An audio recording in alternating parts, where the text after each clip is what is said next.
Hai hai hai, halo semuanya. Kenalin, nama aku Normaliza dan di sini aku bakalan nge-sharing nih ke teman-teman semua mengenai komunikasi tips. Pernah nggak sih kalian ngerasa pengen ngelakuin sesuatu nih tapi nggak tahu cara nanya atau mau nyampeinnya gimana? Misalnya menolak permintaan seseorang atau mau menyampaikan kemauan kalian tapi kalian nggak tahu nih gimana caranya biar nggak bikin sakit hati orang lain atau malah bikin sensi. Kalau kalian ngerasain hal kayak gitu, it's okay, berarti kalian berada di video yang tepat.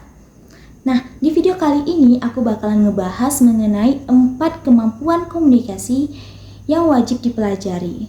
Jadi, simak videonya sampai habis ya.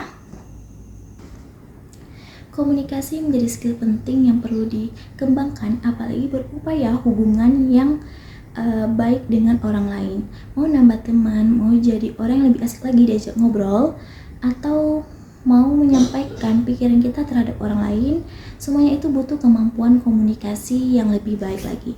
Nah, dapat dirangkumkan dari bahasa-bahasa yang sudah dipelajari, ada 4 hal kemampuan komunikasi yang perlu kalian pelajari sehingga komunikasi kalian bisa berjalan lebih baik lagi dan lebih efektif. Nah, yang pertama yaitu kemampuan mendengarkan. Nah, mendengarkan di sini maksudnya benar-benar berfokus atau hadir 100% untuk orang itu. Caranya bermacam-macam. Salah satunya itu dengan menahan diri kalian untuk tidak memotong omongan orang lain yang lagi ngomong. Nah, cara berikutnya bisa dengan kalian mengulang lagi apa yang disampaikan lawan bicara kalian agar lawan bicara kalian itu tahu kalau kalian itu lagi mendengarkan dia. Nah, kemampuan mendengarkan ini bisa membantu kita agar lebih paham lagi dalam menyampaikan pesan serta membuat kita lebih peka lagi terhadap memahami perasaan orang lain. Nah, yang kedua yaitu komunikasi nonverbal atau komunikasi bahasa tubuh seperti nada bicara, postur tubuh, ekspresi atau kontak mata. Nah, biasanya kalau kita lagi ngobrol nih, ada beberapa hal yang sulit banget dijelasin secara lisan. Makanya komunikasi nonverbal ini dipakai untuk memperjelas maksud dari pesan apa yang disampaikan agar tidak terjadinya miskomunikasi. Nah, buat praktiknya kalian bisa cari tahu dulu bagaimana komunikasi nonverbal kalian atau bagaimana sih cara mengembangkan komunikasi nonverbal kalian. Nah, misalnya nih kalian terbiasa misalnya kalian ini terbiasa ngobrol dengan orang lain dengan melipatkan tangan di dada seperti ini, maka orang lain itu akan berpikiran terhadap kalian kalau kalian itu lagi bete atau tertutup. Nah, hal ini jarang diketahui sebagai tanda kalian itu lagi nggak nyaman atau lagi nggak benar-benar mendengarkan. Nah, yang ketiga yaitu mengontrol emosi. Nah, bakal ada masa di mana kalian dan lawan bicara kalian nggak bisa berkomunikasi dengan baik. Nah, jadi supaya komunikasi itu berjalan dengan baik, maka pengelolaan emosi menjadi salah satu kemampuan yang penting dalam komunikasi. Biasanya yang tadinya menggebu-gebu bisa menjadi lebih tenang dan lebih dingin lagi. Nah, simpelnya kalian bisa mengatur pernapasan kalian secara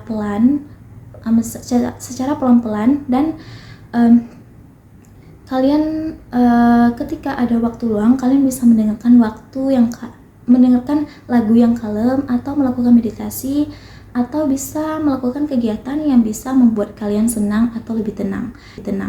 Nah, jika waktu kalian ini sudah bisa untuk mengobrol dan pikiran kalian ini lebih tenang, maka komunikasi kalian akan berjalan lebih lancar.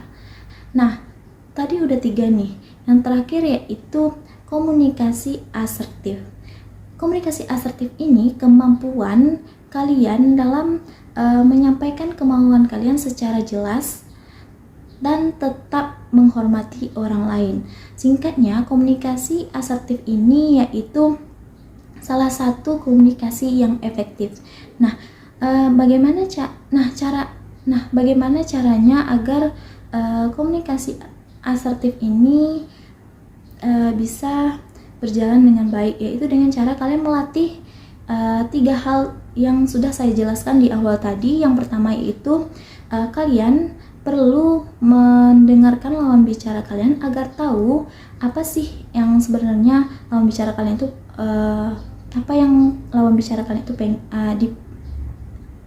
apa yang dipengen lawan bicara kalian.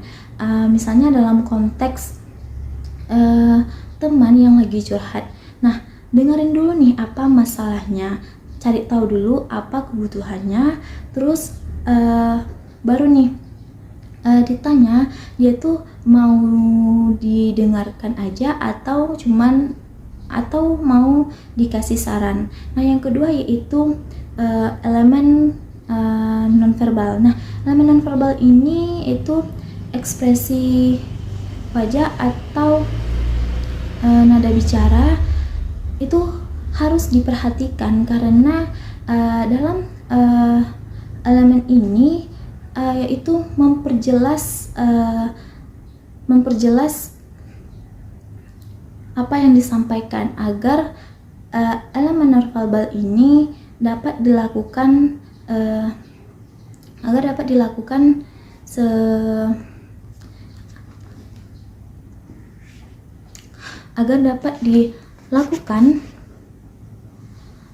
atau yang bisa ngebantu kita buat nyampein nih segala sesuatu dengan jelas. Nah, yang ketiga itu mengelola emosi kalian. Seperti yang di awal tadi, kita tidak bisa bergantung dengan orang lain, apalagi berharap dengan perasaan lawan bicara kita yang akan selalu datang dengan mood yang bagus. Maka kita perlu melatih atau mengelola emosi kita agar tidak mudah terpengaruh ketika lawan bicara kita mengalami emosi yang negatif. Nah, mungkin itu aja yang dapat saya sampaikan. Semoga teman-teman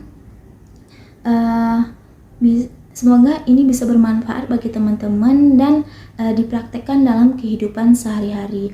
Saya pamit undur.